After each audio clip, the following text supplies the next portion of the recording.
Welcome to the Church Ain't Supposed to Hurt podcast. I am your host, Mr. Standout.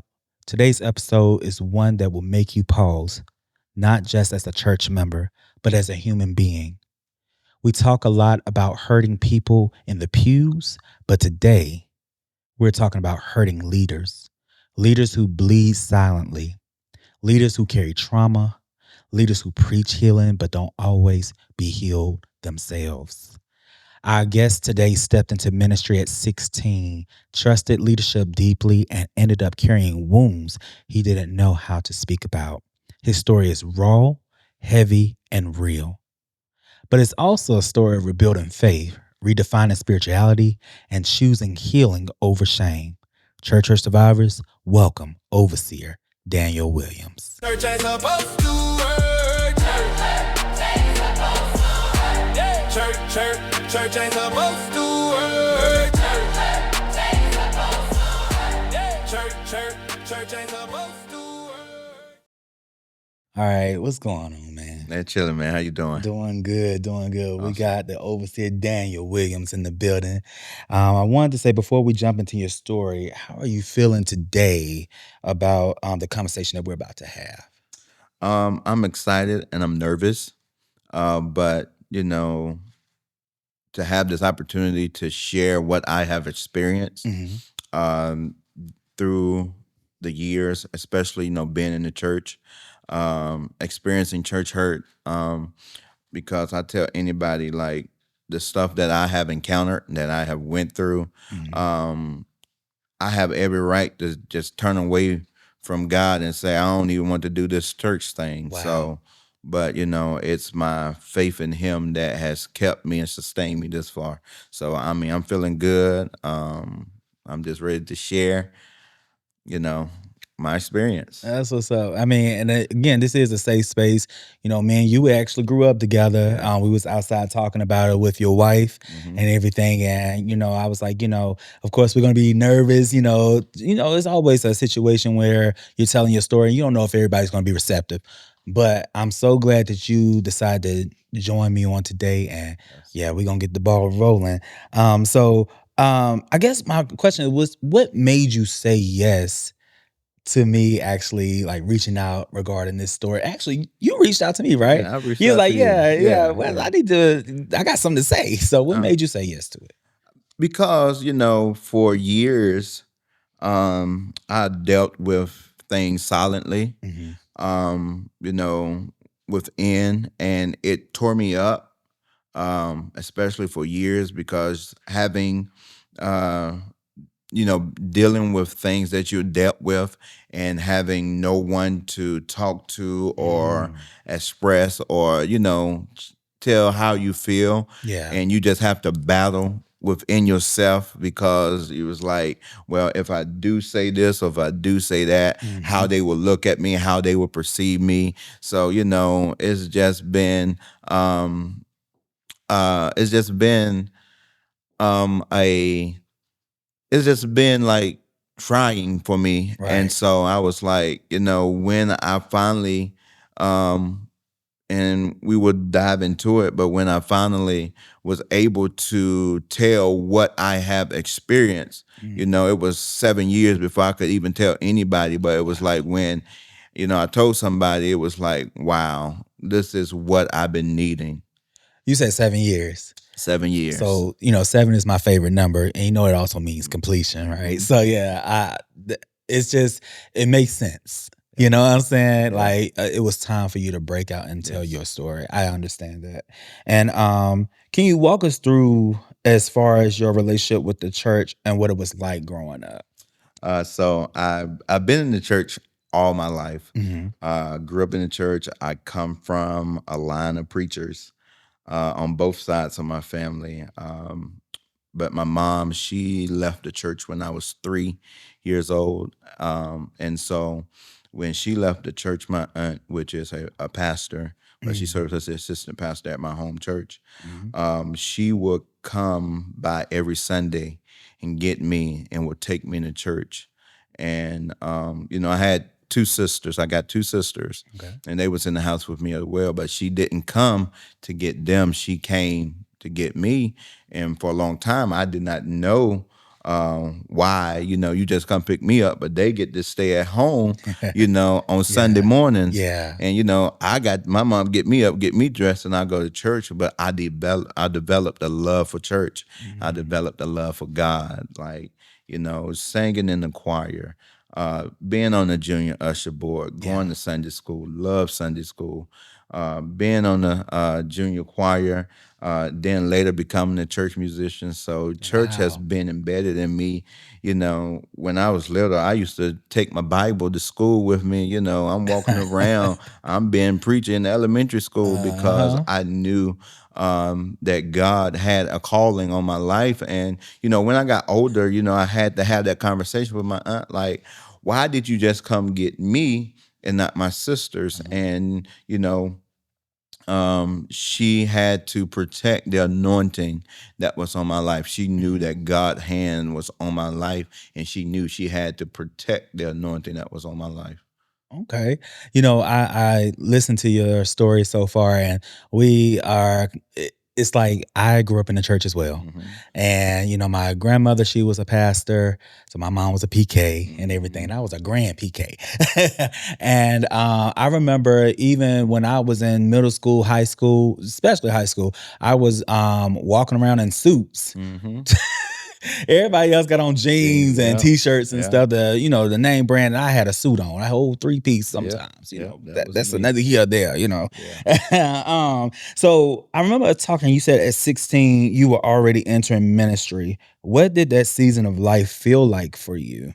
Yes. So, um, I the Lord called me when I was 10 years old. Hmm. I heard the voice of God when I was 10 years old. Nervous, scared. So I was like, "Oh, what is this?" I was like, "Okay, I know, I have a calling in my life," but I was scared. But around the age of 13, he came, and visited me, and I was like, "Yes, Lord, I'll do your will. Whatever Hmm. you say, I'll do it." I just remember being in my room. I don't know if I was asleep or if I was woke, but all I know is I was on my knees, and there was a bright light, and I was just looking down, and all I could say was, "Yes, God, yes, God, yes, God." So I knew Hmm. God was calling me into ministry. So 14, did my initial sermon, and I grew up old school. So, they're not just going to throw you out there, Right. but, I had to go through intensive training, learning, how to carry the gospel, how to preach, Hmm. so I went through that. So from the age of 14 through 16, I taught Sunday school, Bible study, but I did not, actually, you know, got behind a pulpit to preach. So, Hmm. when I was 16, I graduated from high school, and my mom, she moved us to Greensboro.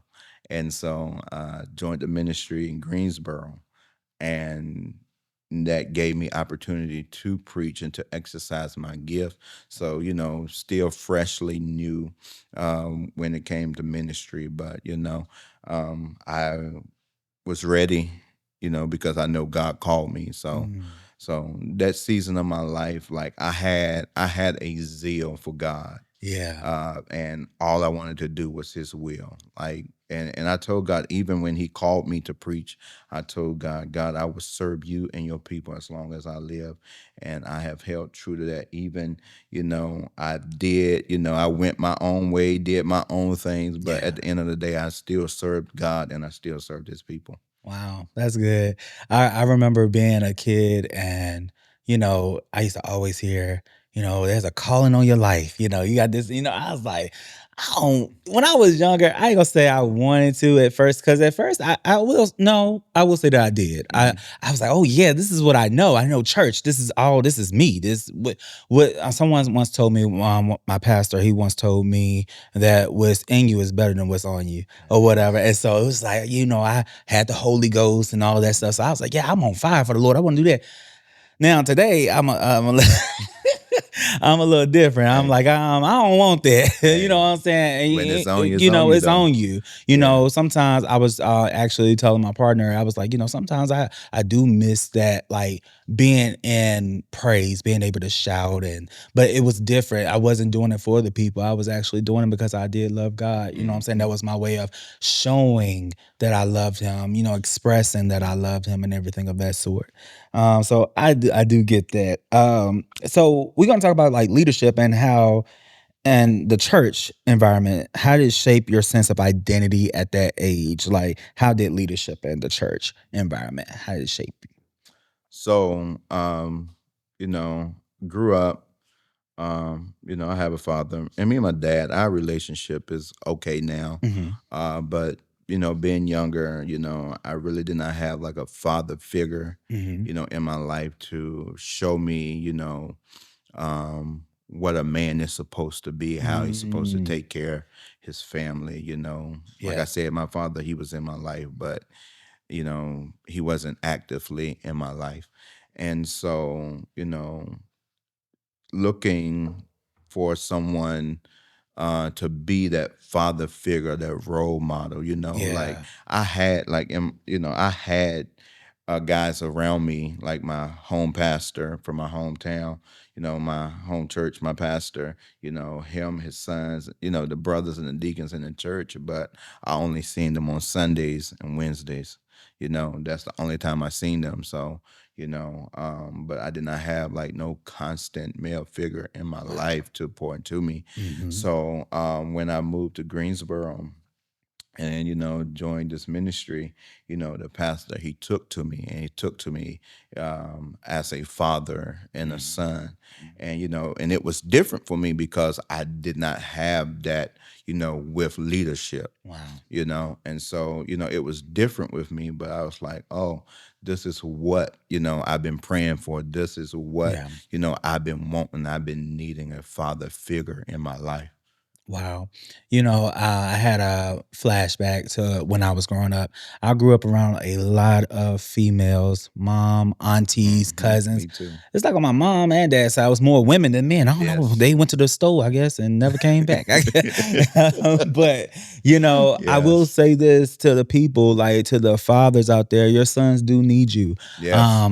Because I definitely remember being in the same situation where I didn't know what it was like to have a male role model. I had an older brother, but at that time, my brother was in the streets, and I wasn't trying to go that route. You know what I'm saying? Because I knew what the streets was. Right. But I do remember I didn't know how to tie a tie. I didn't know how to wear a suit, different things of that sort. As far as like when it comes to a male trying to teach you how to be Yes. a man and everything of that sort, things to do around the house and everything. I didn't have that with my bio father. Again, like you said, me and my father, we're cool, we're close now. But growing up, it wasn't that or whatever. So I leaned on the men of the church because they were supposed to be like strong and everything of that Exactly. sort.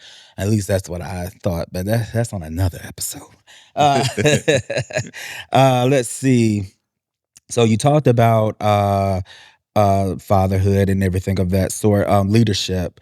And what did spiritual fatherhood and trust and leadership mean to you before everything happened? um, it meant everything to me, um, because, like I said, I was just entering ministry. Hmm. I have been in church all my life, so I seen what godly leadership looks like. Hmm. Because, like I said, my home pastor, he was a full time pastor, but he also worked a full time job. Okay. So, I seen what godly leadership looked like, and he lived what he preached.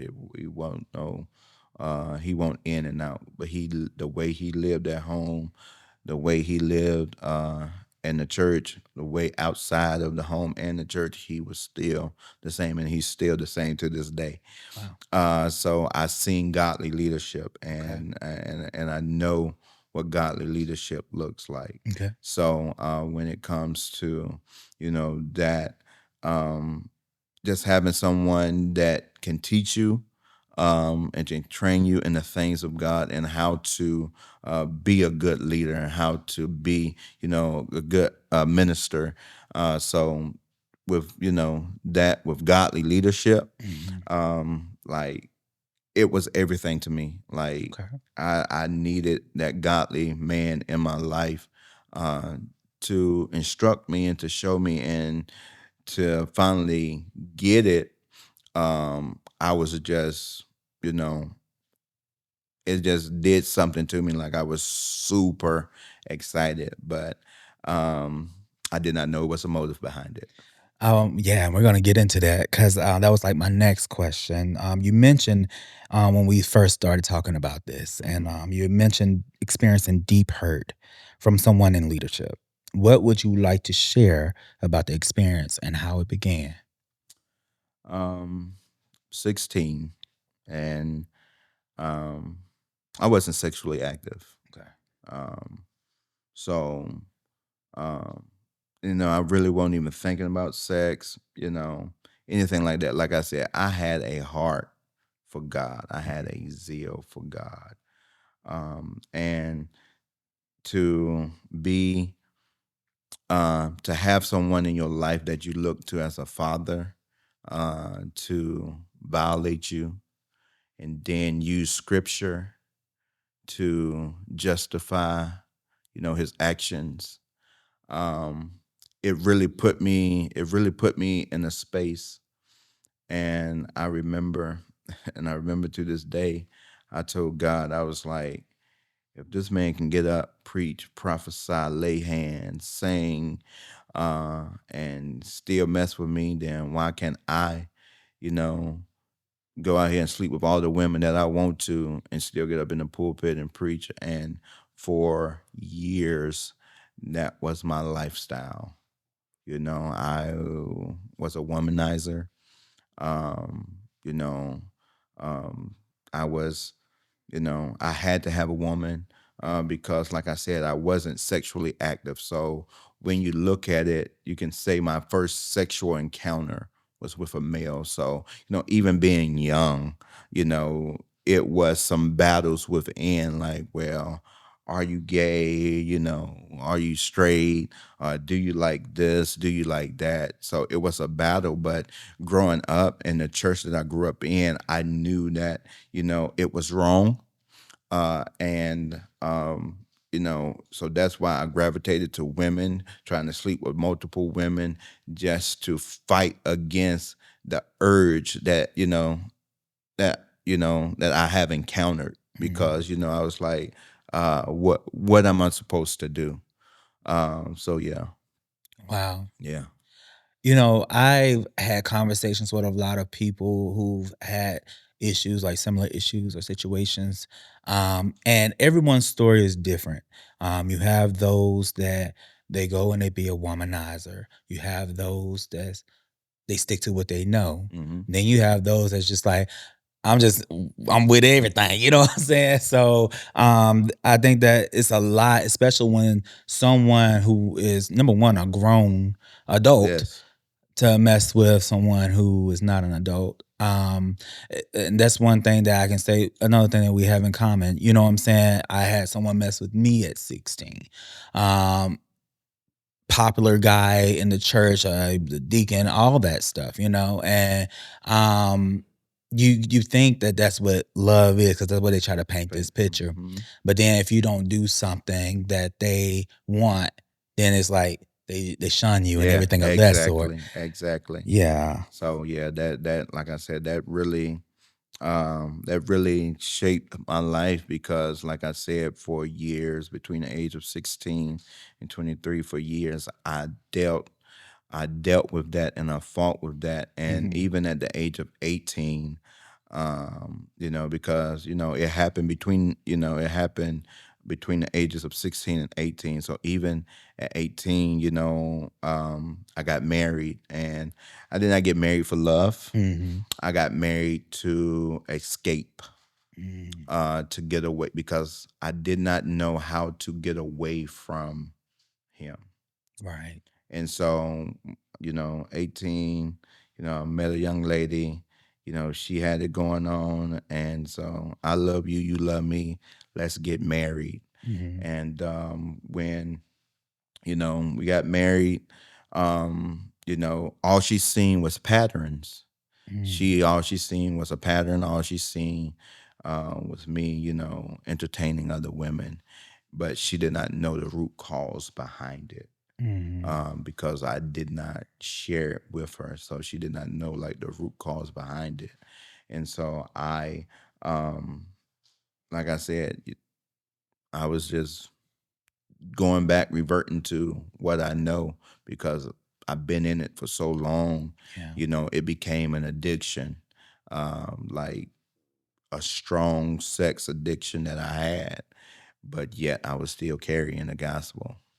So what made you, I guess my question would be like, when it comes to this situation happening, what prevented you from telling people about it? And like, cause this caused harm into your life, into your Hmm. first marriage. And so, what made you hold on to it? Fear. Okay. Um, Popular preacher, Mm, he's known. And, I was threatened if you say something, they're not going to believe you because of who I am. And um, so I was scared. I was like, well, ain't nobody going to believe me. I'm coming up against, this preacher. And, just I'm 16, yeah. 16 years old. So I believe, like, well, he's right. Like, ain't nobody gonna believe me. So, and then you didn't want to tell nobody, what been experiencing or what you're going through because you don't want nobody to throw a label on you. So, I just kept it to myself because I just, I didn't know what to do. Like Mm, I did not have somebody that I could uh, go to. I did not have nobody that I could confide in and tell them, "Hey, listen, I'm going through this, or I'm struggling with this, I'm struggling with that." So yeah. it was very, very, very hard for me. Okay. And like in the beginning, like, were there any like warning signs like with this preacher, this popular preacher? Like, did you see anything? Did you notice anything? Any red flags? He was overly friendly, Hmm. and he always bought me stuff, Okay. gave me money. He made sure that I was straight. So you know, being a spiritual father, Hmm. someone I look to, I'm thinking it's innocent. Like I got a little money in my pocket. Like he goes shopping, he buy me clothes, buy me shoes, So it made me feel good, It made me develop a love and a trust towards him, And like I said, it was all done because he had a motive behind that. Gotcha. And you didn't notice him like buying stuff for anyone else? Was it just you at that time? Like just buying a At lot of stuff? at that time, it was just me, Okay. just buying stuff. I mean, he would buy stuff for other people, but it's like he overly Hmm. spent on me, if I can say that. Okay. So, but me, like I said, this is my first time, having a spiritual father who took me under their wing Right. to nurture me in the things of Christ. So all of this was new to me, um, you know, but I did not know that half of the stuff that I seen even being there. I did not know that it took place in church. And if I could be honest, uh, it made me look at God in a whole different light because and even, I had to, I finally eventually got therapy, but I had to realize that for a season of my life, I hated God. Hmm. Hmm.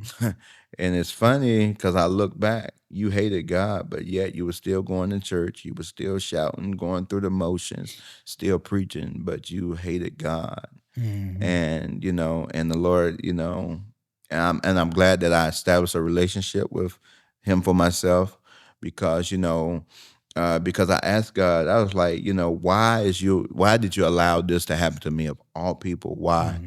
Hmm. Like, and the Lord, um, and because I was asking about, how can you be a man of God and you do this?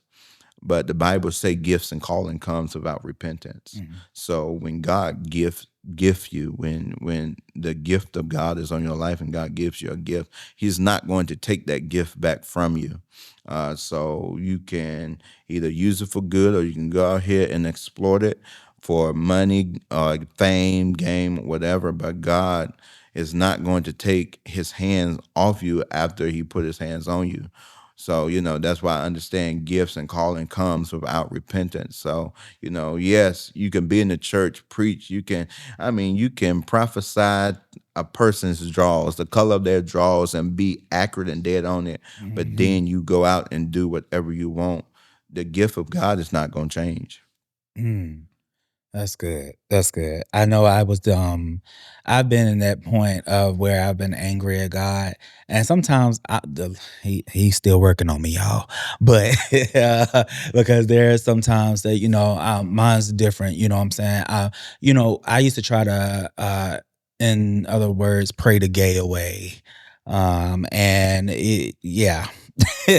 That's for another sound topic for another day, another episode. But it was just the fact that, I used to be angry because I was Mhm. like, why would I have to deal with this? Why do Mhm. I have to have this fight? Because that's what they called it in the church, a Mhm. fight. Mhm. And I got tired of the struggle or whatnot. But then, also just dealing with grief and everything, you become angry with Of God and course. different things of that sort. So, you even hate God, you even curse God. Let's be clear. If you've really been down at your lowest, you gonna say some things. Yes, I you don't care are. what nobody say. Yes, you are. You gonna be Definitely. you between you and God. You want to see a relationship. That's when it That's real boils down to what your relationship is. I remember you talking about the trauma that led you into the cycles of sexual addiction, while still preaching, and that internal battle. Like, what was that like, and what was the hardest part of balancing public ministry with private pain? oh man, it was extremely hard because you are going around, you're traveling, you're preaching, Hmm. people are being blessed, people are receiving the word, but yet you go back to your room or go back to your home, and you got to find something to fulfill that void that you have been missing. Mm. So it's been plenty of times where I've been and I preached, and after I got finished preaching, I set something up at the hotel. Because I did not have nobody to pour back into me. So I poured out, but I wasn't being poured back into. You set up something at the hotel? Yeah, man, Oh, when I tell you, I used to travel, oh man, Lord. I made sure I had somebody in my room after I got finished, like, and for years I Yeah. did that. Again, everybody, he's married today. Okay, Yeah, we got I his am. lovely wife in here today. If you see a shoe come across here, it's hers. Oh man. But yeah, so that was me. Like, Wow. so, and for years, and there's like, well, you playing with God, this and at that time I didn't care if I was playing with God, because I was like, Mm. this man did this to me, and he probably doing it to other people, and he's still preaching, and his ministry is still booming. So Mhm. why can't I Mhm. do it? Yeah. So like I get that for sure. Did you ever feel pressured to perform spiritually while you were emotionally breaking down? Yeah. What was that like? I mean, again, you are a pastor, you're traveling, and you got a lot of people. We call the church a hospital, for Mm-hmm. sin sick folk. And it's like, they going through something. And they feel like only you got a word Right. from the Lord and Mm-hmm. everything. So what did that feel like? After you sexually frustrated. You like, man, when I leave here, I'm going to get some. And that moment, Uh-huh. if I can be honest and transparent, it felt good. Okay. Like, I didn't have no conviction. Oh wow. I didn't have conviction. Wow. Yeah, I did not have conviction. I did what I did, and I learned the ethics of preaching. So I Mhm. know how to rile a crowd up. I know how to hoop. I know how to holler. Mm. I know how to make people feel and go through the motions. Yeah, yeah. So I learned that. So, like, Wow. I can preach with the best of them. But, at that given time in that moment, you know, I was hurt. I was hurt. Yeah. So, and they say hurt people hurt people. Yeah. And I'm transparent. I'm open. Like you said, my wife is here. I told my wife knows everything about me. Wow. She has accepted everything about me. But, I'm very transparent. And, hurt people. And, because I experienced church hurt, I turned around and, gave somebody else church hurt. Wow. I know there's people I have hurt that's in the church. And I mean, if I can be honest, my first wife, she left the church for 10 years because she was married to a minister. But this minister, slept around with different women and she couldn't understand it. Wow. But, we finally had a conversation and I told her what happened to me. Of course, I was, married again by the time I had that conversation with her. Okay. But she was like, wow, I did not know that you was battling or dealing with all of that. Because, like I said, I dealt with it silently. Wow. And we want to say shout out to Miss Tati, your wife, on today. Just being able to accept and embrace and pray for you. She prayed before the show and everything, and, just in the spirit and everything. And I love that, just the fact that y'all both stand firm and y'all believe in the same thing. Y'all love each other and everything of that sort. And I see that love. So major shout out to her. Because a lot of women, or even a lot of men, they wouldn't accept a lot of things or whatnot. They were like, "Oh no, baby, you got some package." When I tell you, I came with some packages. Yeah. Oh, he's the plural. Plural packages. But yeah. she was like, "I got your back, man." Yeah. So just like that. I love that. Yeah. Hold on to that. Yes, Lord. Okay. So I know you mentioned feeling supported during the years you traveled, important to others. What is it about that season that made you feel alive? Was it just the fact that you knew that you was going to a service, someone was going to be in need, and you was just there to help them by just saying, "Oh, you're going to be healed." Yeah. I had somebody prophesy to me before, and they told me something, and I ain't see it in that year. I want to talk to them about that. That's another form of church hurt. But, but I got a couple of people I can talk to about that too. But Lord. like you said, another day. But yeah, just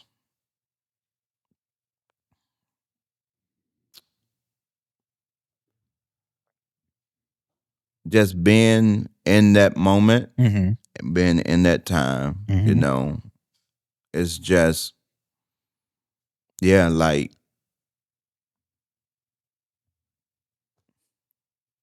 I'm here, and you hear basically it's like doing a job. Yeah, Do you basically feel like doing a job, like I Okay. said, rounding the people up, giving people hope and stuff.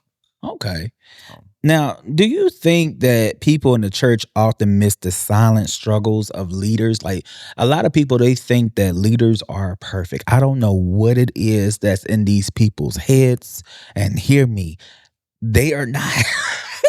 We are all human. But do you think people just overlook it, or they just think that you leaders don't go through anything? I think because people in the church, some people are broken. Yes. So they come to the church and they look at the leader for strength. They look at the leader for the guidance. So if you're broken and you come to a church and you focusing on the leader, and the leader has the word for you, you're really not paying attention if that leader is going through, any battles, any struggles, because, oh, you the preacher. You shouldn't have no battles. You shouldn't have no struggles. You the preacher. Wow. And, and I have encountered that. It was like, oh, you're the preacher. why you struggle? You got God with you. God is on your side. God got your back. Mhm. Like, what struggles are you dealing with? But Wow. like, I have to tell people, we are human too, Yeah. and we are not exempt Mhm. we're not exempt from trauma. We're not exempt from trouble. We're not exempt from trials and tribulations. Right, right. And especially when you have a call on your life and God has, called you into ministry, you are the number one target for the enemy, because it's the enemy can silence your voice and Mhm. can cut you off, then his job will be fulfilled, because he know that your life can be a testament to somebody else. And if he can stop you and shut you down, then his plan will been fulfilled. Wow. You know, I think for me, because it's been a while since I came to support you one Sunday or whatever at your church. And I I'm a little different when it comes to feeling like leaders aren't going through anything, because I've experienced it Mm-hmm. with leaders. And yeah. So with that, it's like when for a while I was so church hurt, and I Mm-hmm. was like, I don't even want to go to church. I don't want to do anything, because I feel like everything is the same. The leaders are the same. The way the members are, they the same, and everything. And so, like, when I go to church, sometimes I'm sitting there, but it's like I'm in a battle, a constant battle, Mm-hmm. because I'm trying to see if I can, number one, get back to God, and if this is the route that I should take to get back to Him. Mm-hmm. But sometimes it's more so like I'm just like, this preacher is saying the same thing the last preacher said. Or tell me something different, Mm-hmm. or show me something different. Right. You know what I'm saying? Because a lot of people can say a lot of things, but it's about them actions that should speak louder than those words, Exactly. right? So that, I think that's my thing when it comes to church, and everything, and leadership and everything. So I think I have to get past the people, and that's something that I have to take accountability for. I have to get past the people in order to get to God. I feel like. Exactly. And that's what, one of the messages I wanted to leave on this podcast is that God didn't hurt you. Mm-hmm. We blame God for this, we blame God for that, but God didn't hurt you. Mm-hmm. That person hurt you. But that person is human just like you. Mm-hmm. And the devil can get in anybody. The devil can use anybody. And we oftentimes try to blame, because I blamed God for years, but God did not touch me. Mm-hmm. Yeah. God did not make me do things that I wasn't supposed to do. So, and I had to look at that like, okay, God didn't hurt me. Mm-hmm. He hurt me, but he's human. He deals, he battles with whatever he battles with. He deals with whatever he deals with. But, I cannot blame God for what he did. Mm. Yeah, and I agree. I do also, me personally, I feel like, because I do say I have a relationship with God. Mm-hmm. I don't think I'm religious. I know we'll talk about that. But it's like with me, even though God didn't touch me in that way, Mm-hmm. it was allowed, and I know that's something that I have to deal with Him. Mm-hmm. But I talk it over to Him about that when it comes to my relationship, because a lot of people, they used to tell me, "Well, you can't question God." And I'm like, "Well, that's not a relationship. Yeah.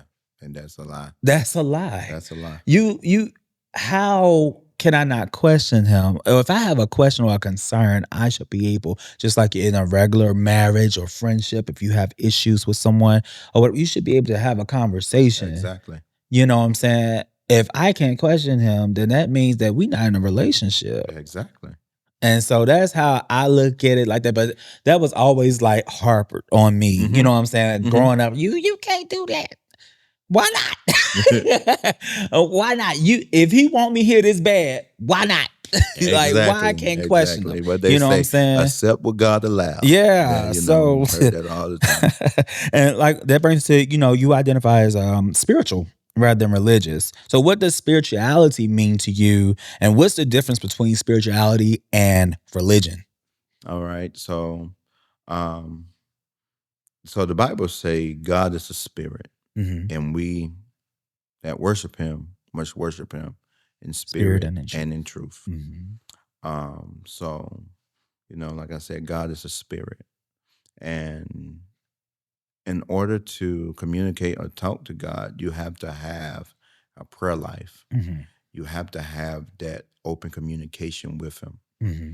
Um, and you know, that's why even when it comes to speaking in tongues, like, I grew up in a deliverance holiness church, Yeah. Yeah. and so I heard people speak in tongues. I heard people get up and interpret tongues. I really did not know. I did not know the ins and out of it Yeah. until I became older and began to study and understand about tongues and about praying in the spirit. Because um, when we pray, uh, our prayers goes into the spirit realm. Hmm. But in the spirit realm, you have demons in the spirit realms, you Hmm. have angels Hmm. in the spirit realms, and the Bible say that Satan is an accuser of the brethren. Hmm. So when we are praying to God verbally, we are praying to God. Our prayers is in the spirit realm. And what the enemy would do is take our prayers and go to God, because he's even though he's a falling angel, he still comes into he still can come into the presence of God, because we've seen that in the Bible, even with Job. Hmm. Uh the sons of God came together, and the devil, he came along, and he, uh, wanted Job, let me see, Yeah. let me show you that he will curse you.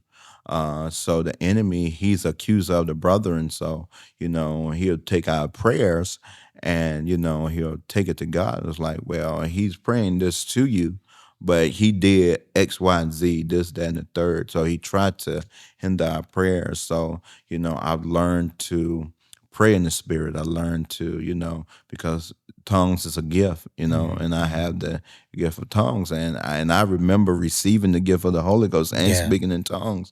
I was at a soul winner conference, Conference. yeah. So Uh-huh. and so yeah, but spiritually, we have to look at things through the spirit. Now, religion, you know, tells us what we should and should not do, and how we should navigate and Hmm. how we should operate, Hmm.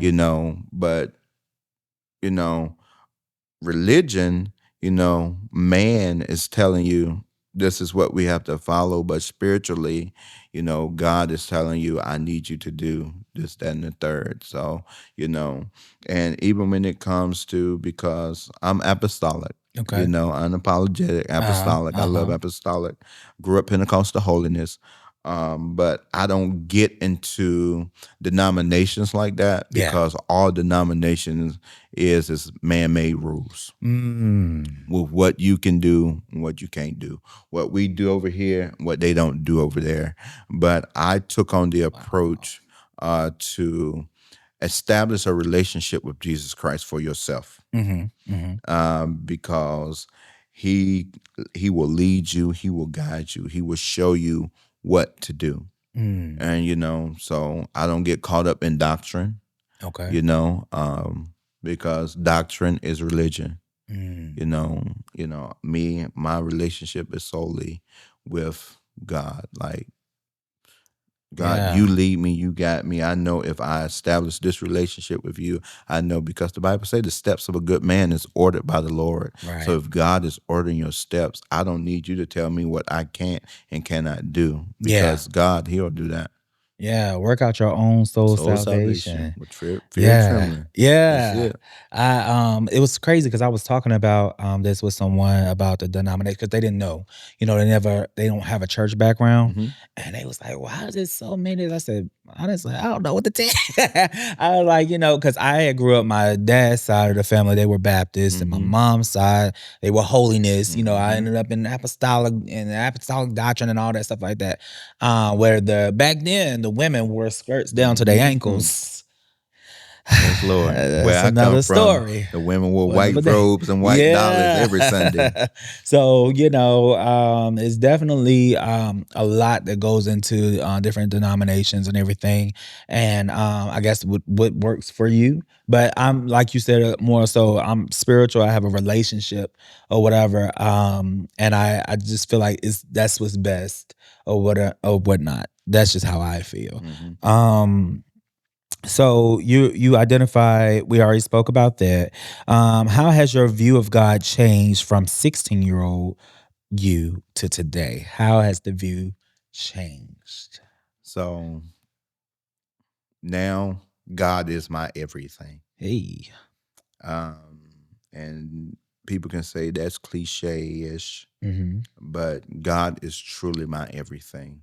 Mm. Like I rely and I depend totally on God. Even as one of my favorite songs, and I listen to it almost every day. I can depend on God Mm. through the storm, through the rain, through sickness and pain. He finna get a shower up I in here. can I can depend on God. Yeah, yeah. Back then I couldn't Mm. because, like I said, I really didn't like God. But now I love God. I love everything Mm. about God. And even over my life, God has blessed me.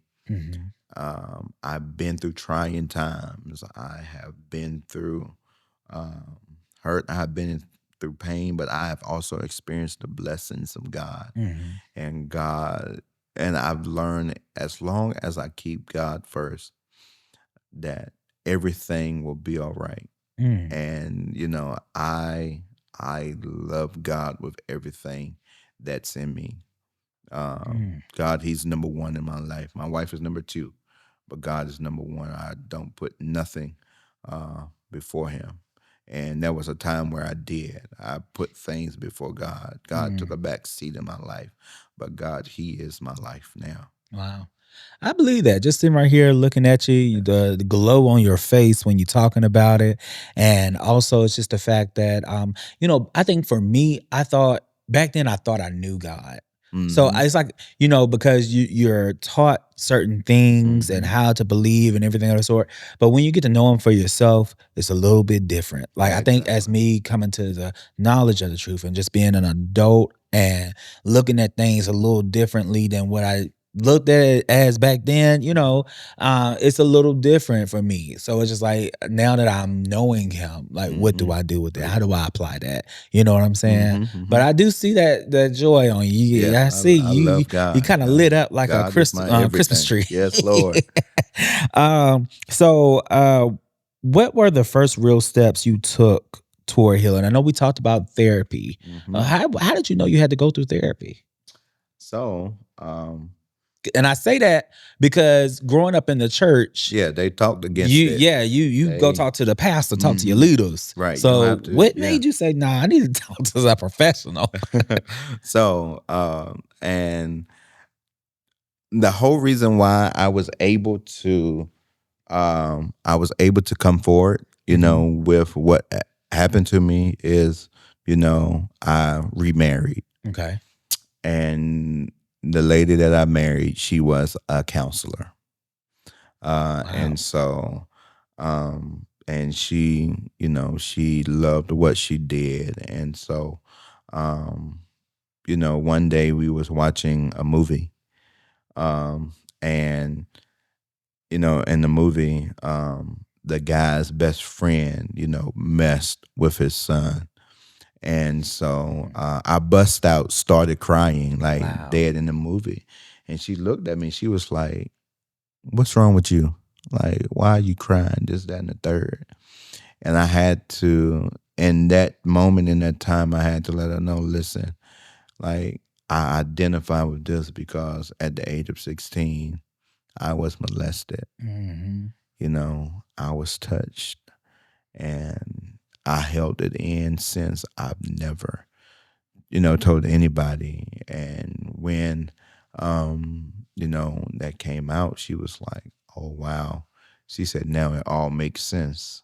Mm. She was like, I seen things, and now it makes sense. So she was very instrumental in helping me navigate through uh, what I've been through. And so, that was my first real step to getting healing. I started going to therapy. I enjoy therapy. I love therapy. And therapy helped me to uh not get over it, but to conquer um you know the thing that was holding me prisoner for a long time. It allowed me to overcome it, Mm. because um, the more that I shared it, the more that it came, from me. Like it Yeah. lifted up Yeah. off me is what I'm trying to say. Yeah. And so, I encourage anybody. There's nothing wrong with getting therapy. Like I will tell you, go get therapy because it helps. You Yeah. know, um, God made the therapist. Yeah. And if, so because he made the therapist, they know what they're doing. So that was my real steps to really just healing Yeah. from that. And like, even, I didn't even never really had a real conversation with him, and he may hear this podcast. I don't know. Wow. But, in therapy, she told me to write a letter to Right. him. Wow. And so I wrote the letter. And when I wrote the letter, it felt so good because I got everything out Yeah. that I needed to get out. And the that was like the burden, like just really lifted because I was like, woo, I got Yeah. this out on paper. I wrote it. He may not never get it, but it felt good to get it out. Yeah. So, I and like that's that. why now I can freely, talk about it Yeah. because, it's I'm I'm not held to that no more. That Right. It does, no longer holds yeah, captive of you. nope, I like that because, with therapy, when I was going, it was good because it was an unbiased opinion, yes, of course, and they was giving you like suggestions, different exercises and everything. And it was more so just like at the end of the day, we talk about self-care. And a lot of times people don't want to put that in self-care. You need therapy. You need you somebody to need talk it. to. Hmm. So black people specifically, black church folk, black people, wherever you come from. I grew up in the hood. So even to be like, go get therapy Yes, it because it can helps. help heal certain areas of trauma. And we're talking about church hurt, but it heals all kinds of trauma. Yes, it does. So I definitely, I'm an advocate for that for Yeah, sure. I definitely. just actually renewed my what's the name for my insurance and stuff like that. I had Hmm. to send it over for my therapist because it's about time for another Oh appointment. yeah, your EAP. Yeah, there's a lot going Yeah. on. I need to talk to her. But and let me also say this when it comes to therapy. When you do go to therapy, make sure that it's someone that knows the culture. They know, and Yes, they're of they're a little course. bit relatable. Because I, even if you had to choose again and again until you find the right Till you one, find, I yeah, had to do that. yeah. At first I was like, man, I see what they saying. Don't you go to therapy? Try the next Try one. the next one. That's Try it. the next one. That's it. And if you got insurance, you got benefits, you better go and try You better try. it. Try. So I would say, let's see, here we are. If someone is still stuck in silence or shame, what's the first step you'd encourage them to take when it comes to church hurt?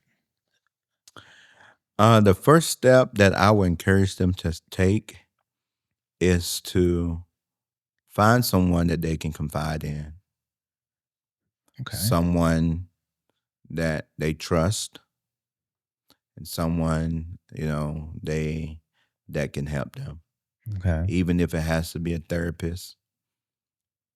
Just find someone to talk to. Hmm. Just don't walk around struggling because, like I said, I did for 7 years, Yeah. and That was one of the hardest things in my life, knowing that I had this on me and I was scared to tell anybody Mm-hmm. because I didn't want nobody to look at me funny, and Yeah. I really didn't trust people. And and if I'm being honest, like after I got away from that ministry, I did not even sit under a male pastor. I only went to female pastors because I felt like every male pastor had that same motive. Wow. So find someone uh, that you can talk to and just let them know how you feeling or what had happened, and just go get the help that you need. But it's a lot of resources out here, like a lot of resources out here that you can go to, and you can get help, you can get assistance, you can talk to. Like even if you're listening to this podcast now, and you feel like you can't, um you don't have nobody to talk to, let me encourage you to reach out and find someone, Yeah. and just take the first step, because you know like I told God, I want to serve you and serve your people. And so I want to help you become whole. I want Mhm. you to help you, not in every area of your life, Yeah. not just because we deal, you go to church, you deal with the spiritual man, but your Mhm. naturally man is Suffering. suffering and Yeah. is down. Yeah. So yeah, just find someone you can talk to. And so would you say that because there are a lot of leaders and you are a leader, Hmm. so it's like, how can you have that conversation with a leader? Because sometimes they feel like they have to have it all together.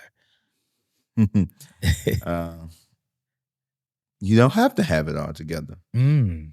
You don't have to have it Say all that again together. for the people in the You do back. not have to have it all. I would sit up here, and it would be a lie if I told you that I have it all together, even right now, Mm. because I don't. There are some things that, some situations that's happening in my life right now. But like I said, I thank God I got a wife who's by my side. Yeah. She's right there with me, walking side by side with me. So I have, I got it right this time. All right. I got it right this time. Okay. Look, she Uh, said,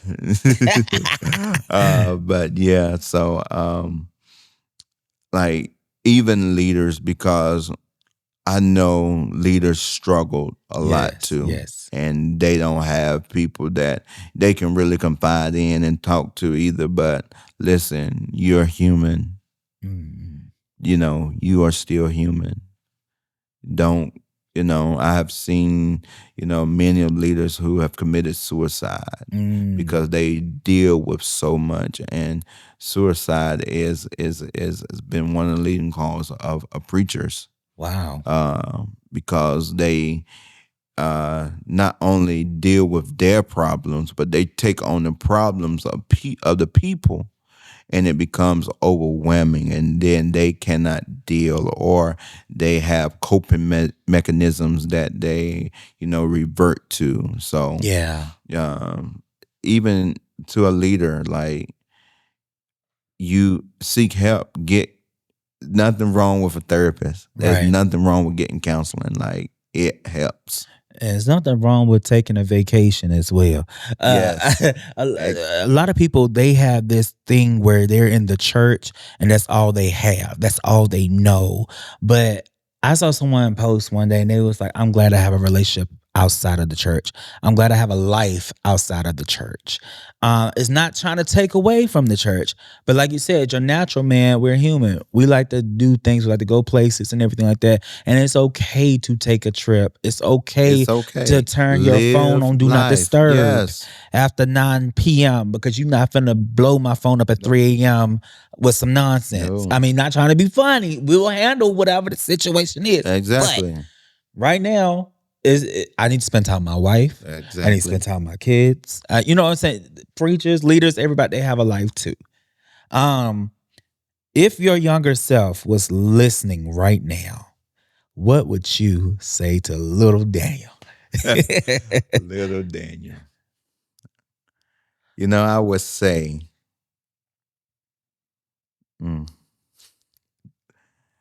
I would say to little Daniel, you are enough. You don't have to devalue yourself. Um, you are loved.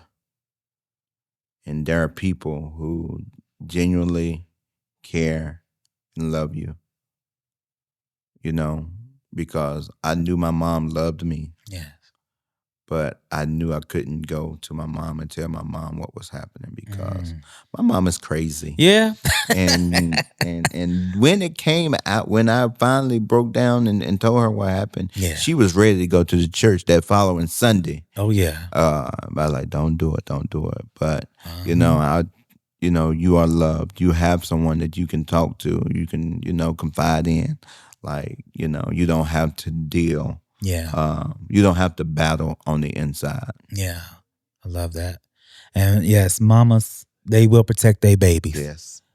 My God rest her soul, my mama baby, she didn't play. She was a little lady, but she didn't play no games. She didn't play no games at all. Is there any part of your story we didn't touch that you feel led to share today? If there anything that you don't want to leave, you want to just leave everything on the table. Like, All right. If anything, part of my story, um, like I said, when I've hurt people, because I was hurt, and and if I did, because I know there are probably people that I probably never will ever see again or mhm, haven't talked to, mhm, but if they even hear this podcast, I just want them to know how I from the bottom of my heart I sincerely apologize because it wasn't my intentions to hurt you. mm, It wasn't my intention to mislead or to guide you, but I was in a place of hurt. I was in a place of where um, I didn't trust God like I professed to trust God because I yeah, had something against Him. So um, so just I I just want to let people know that I apologize because like I said I know I have hurt people the same way I've been hurt, and like you said, church ain't supposed to hurt. mm. Hey, I know that's right. And I'm pretty sure that people listening, they understand, they feel number one, the humanity, but they also understand that leaders they mess up. You Yes. know, some people don't want to receive that, but that's something that happens or whatnot. So what's next for you in your healing ministry or your personal journey? I know we hmm was talking. Yes. So, Oh Lord. so I've been working on a book. I've Hmm. been working on this book for about Yes. 7, 8 years now, Wow. and it's finally completed. All right. So, in a few months, the book will be released. And the title of the book is called Thorn, Mm. Preaching with an Addiction. And it stems from the scripture where Paul said, um, Lord, remove this thorn that's in my flesh. He Yeah. prayed 3 times for God to remove that thorn that was in his flesh. But God said, my grace is sufficient. So even though Paul had that thorn, Mm. God's grace still was there with him. And so that's what my book stemmed from, you know, preaching, uh, preaching the gospel, preaching it with purpose, but dealing with real struggles. Wow. Because there's a lot of books out here that preachers has wrote about prosperity, living the spiritual life, all the good. But Yeah. this book is about a real person carrying the gospel with real struggles. Mhm. And I had to overcome, them struggles. And, like I said, I got therapy for doing it. So be looking out for my book Thorn, Preaching with an Addiction. It will help. It will be a tremendous help to you, and it will be. I think it will be life changing because we as preachers we deal with a lot of things, but this book will help you navigate through what you're going through. And also, um, I'm we are in the process of launching the Kingdom Church of Columbia Oh, in Columbia, South Carolina.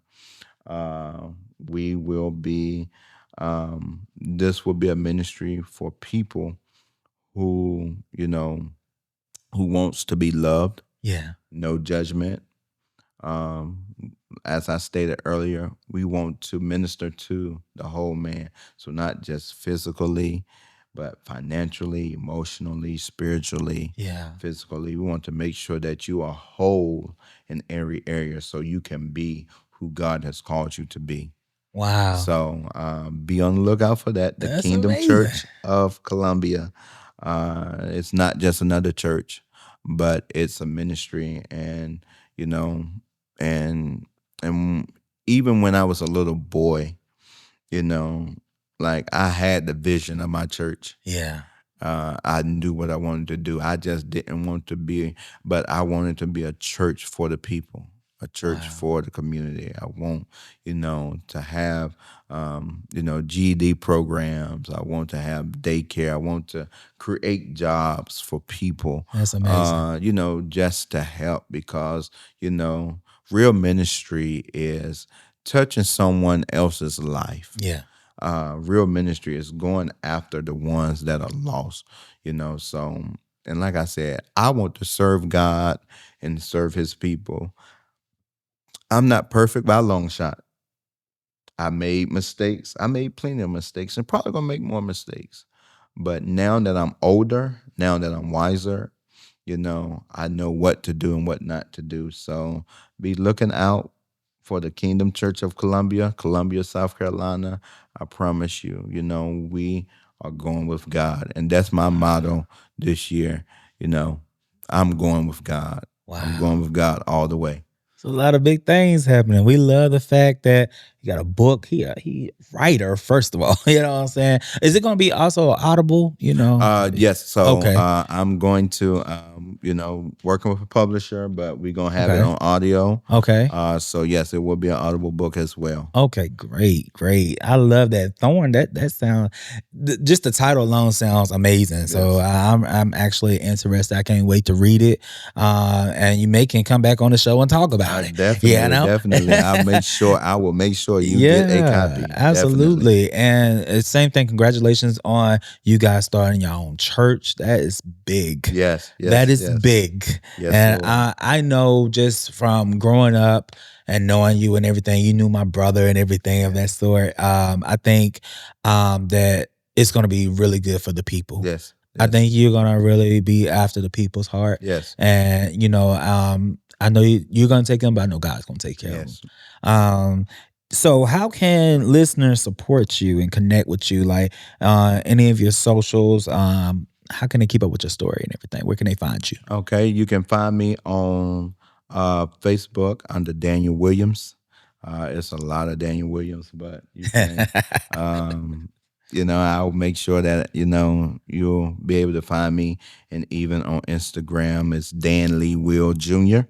I will be posting on there. So, you want to connect and just be looking out because we will have, our church page and church website as well, going. So, just be on the lookout for them things. But if you want to connect, Daniel Williams, and, I'll make myself available to you. If you want me to come and speak or, encourage, come bring an encouragement word, I'm all for it. But yeah, so Wow. Thank you. Your transparency helps us realize something important that leaders hurt too. And healing is possible for every single one of us. To everyone listening out there, don't let the silence swallow you. Healing begins in truth, and God is still God, even when people fail. This is Church Ain't Supposed to Hurt. I'm your host, Mr. Standout. See you next episode. Church ain't supposed to hurt. Yeah. Church ain't supposed to hurt. Yeah. Church ain't supposed